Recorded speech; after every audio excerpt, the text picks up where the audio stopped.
ديالي مرحبا بكم معايا اليوم في فيديو جديد ووصفه جديده. كنتمنى تكونوا كاملين بخير وعلى خير في اتمام الصحه والعافيه. اليوم جيت نشارك معكم واحد السر من اسرار الجمال، وصفه سحريه بمعنى الكلمه. المكون الرئيسي ديالها كاين في كل كوزينه وفي كل دار، ما يخطى حتى دار، اللي هو الروز. غادي ن- اللي هو الروز غادي نديرو به اقوى ماسك طبيعي لتفتيح البشرة واعطائها واحد النضاره وواحد اللمعه خياليه. اذا كنتي كتعاني من البقع الداكنه، عطر الحبوب، تصبغات، او حاسه بالبشره ديالك عيانه وباهته وما فيهاش الحيويه، فهذا الفيديو اللي كنتيا بالخصوص. غير تبعي معايا الفيديو المكونات السهله اللي غادي تزيدوا معاه.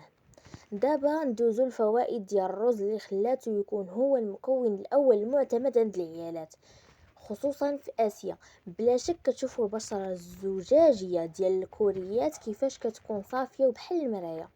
الرز البنات راه كنز حقيقي للبشره، او حاجه لانه غني بزاف تاع المضادات الاكسده وهذه المواد اللي هي كتحارب الشيخوخه المبكره وكتمنع ظهور التجاعيد والخطوط الرقيقه حول العينين والفم. تاني حاجه، الروز كيحتوي على بزاف تاع الفيتامينات والمعادن اللي كتغذي الجلد من العمق وكتخدم على تفتيح لون البشره وتوحيدها. يعني اذا عندك كلف او بقع عنيده ديال الشمس، هذا الماسك كيقشرها خفيفه وكيصفي الوجه.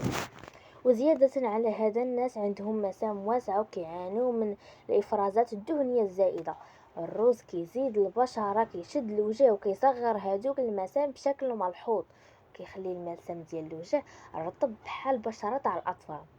بالنسبة لطريقة الاستعمال اللي هي مهمة بزاف، هاد الماسك كنطبقوه دائما على البشرة اللي كتكون نقية ومغسولة مزيان من قبل، وكنوزعوا على الوجه والعنق ديالكم. عافاكم ما تكونوش من البنات اللي كينساو العنق تاعهم، باش يكون نفس اللون عندك في العنق.